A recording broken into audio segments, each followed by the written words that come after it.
So I've had a lot of requests, so here we go. Without further ado, how to stain your kitchen on a budget. Please don't watch if you have a love for oak cabinets. This might hurt a little. So here is my stained kitchen. It's hard to see, so I'll take another view that's not right into the light. We did choose the Java color. So it looks black, but it's not black. It's actually just a really dark brown. But yeah, it looks espresso. It looks black, but it looks really good. It was labor intensive, but very simple. And by labor intensive, I just mean it took a while, because you have to let each coat dry for 6 to 12 hours, depending on your heat and humidity where you live, in between coats. And we did both sides because we wanted both sides of the cupboard done. So I suggest starting with your lower cupboards, the inside of your lower cupboards. So first you want to take obviously everything off, and then you want to begin the process. And I'll show you how to quickly sand and all of that stuff. But first I want to show you the products that we used. The stain we used was General Finishes Java. I've seen a couple different blogs and tutorials on this, and they all use the same stain, and now I know why.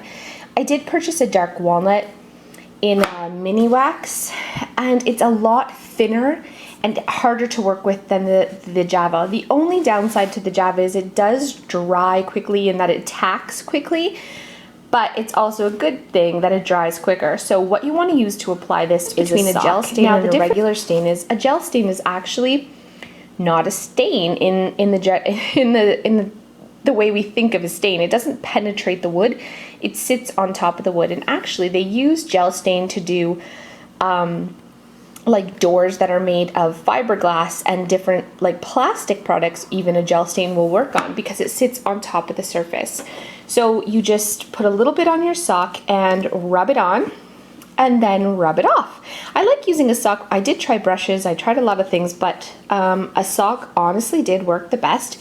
And the nice thing is when you have the sock on, you can rub it on, and if you find you're having too much product, you can use the back of your hand, which has the back of your sock, to rub it down, to have a little less product. And you can also use your finger inside the sock to get inside grooves.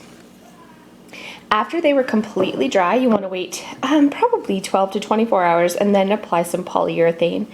I used a wipe-on poly because I'm really lazy. It was really simple, no drips, no worrying about any of that stuff.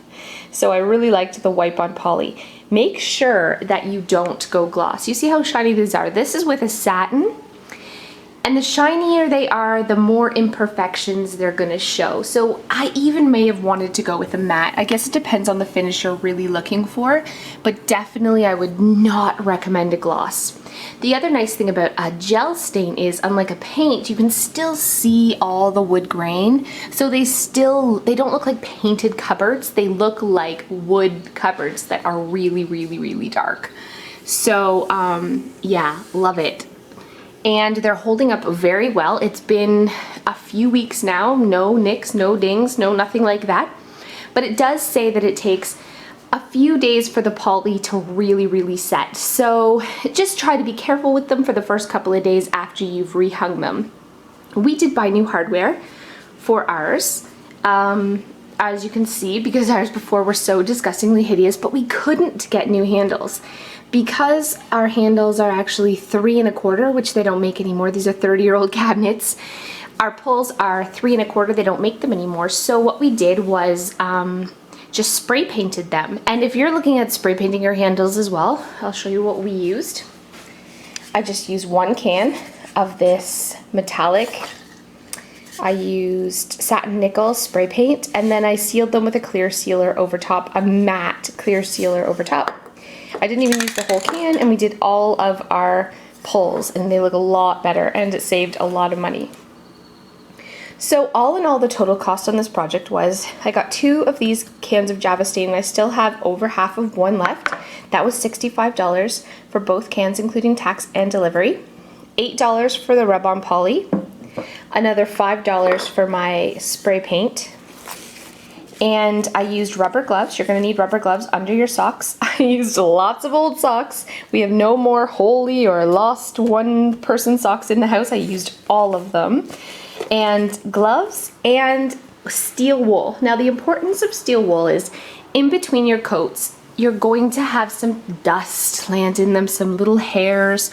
Perhaps you'll have a little bit of imperfection. You want to make sure you wet your, once it's dry, give it at least 6 hours in between coats, wet your steel wool, and then just go over and then dry it. And that's going to remove any little hairs that are stuck on it or any little tiny imperfections perhaps that you have, and give it a factory finish. It's an important step. Make sure you don't skip it.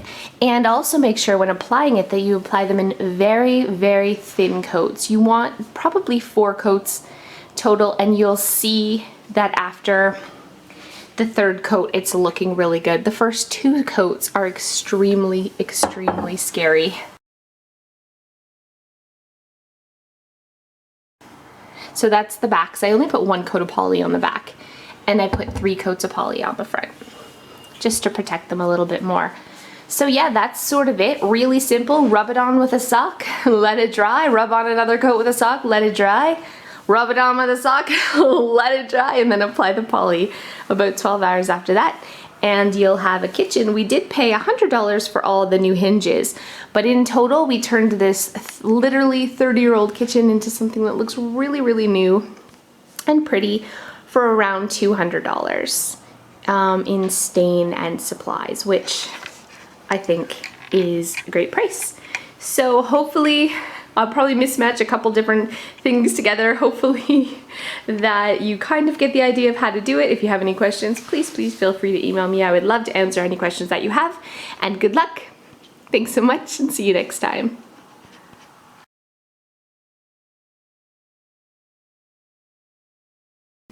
Okay, so step 1 when staining your kitchen cabinets is the prep work, which is no fun at all. I wanted to leave the kitchen cabinets up and just stain them. I've actually seen a few tutorials that did that, but my husband's like, if you're gonna do it right. And he wouldn't let me. So what I did was set up a staining station right in my kitchen. I was gonna do it in the garage, but it's cold out there, let's be honest. So the staining station right here, and then I just on the chairs is going to be where they dry. So I'm going to stain them here and then move them on the chairs to dry, so I can sort of have like an assembly line going on. When we're removing the hardware, it's really important to use either a power screwdriver or a cordless drill. We just use the cordless drill, and I attached an adapter to it because to get into the hinges, you'll need a longer to get around the hinges, so it's just an adapter. It comes with your like all the screwdriver sets. You'll always get an adapter, like a lengthener there. If you've never used a drill before, do not be nervous. It's so simple. Okay, so you just want to really lightly sand your cabinets. Like, I mean really lightly. It's not even really a sand. It's more of just like a scuff, because we're not staining them with traditional drippy stain. We're using a gel stain, which rubs on much thicker and really gives it a nice coverage sort of on top instead of soaking in. So you're not stripping them, you're just lightly sanding them, going with the grain. I just wanted one more comment. The nice thing also about gel stain is it doesn't have to just be used for cabinets. Of course, you could do bathroom cabinets and anything like that, but it can also be used on fiberglass doors, furniture, just about anything. Gel stain sticks to anything. So even if you have old furniture that you wanted to really darken and give it that modern look, don't rule out gel stain. It doesn't drip, it doesn't run, so you can apply it vertically. You don't have to worry about drips. It's a lot easier to apply than paint. It uses an old rag, and you don't need to really strip or sand. You just have to give it a light scuff, and you don't need, you know, a lot of tools, just a sock. It's pretty great. No priming, nothing. So don't rule out gel stain. We're actually on the hunt for a white gel stain, which I think we found a company to do the island in a nice white, but even though it takes a little bit longer to dry than paint, it's a lot easier to use, a lot less a lot less room for error, I guess you could say. So I just wanted to throw that in there, maybe inspire you to transform a piece of something in your house, furniture, cabinetry, whatever, with some gel stain.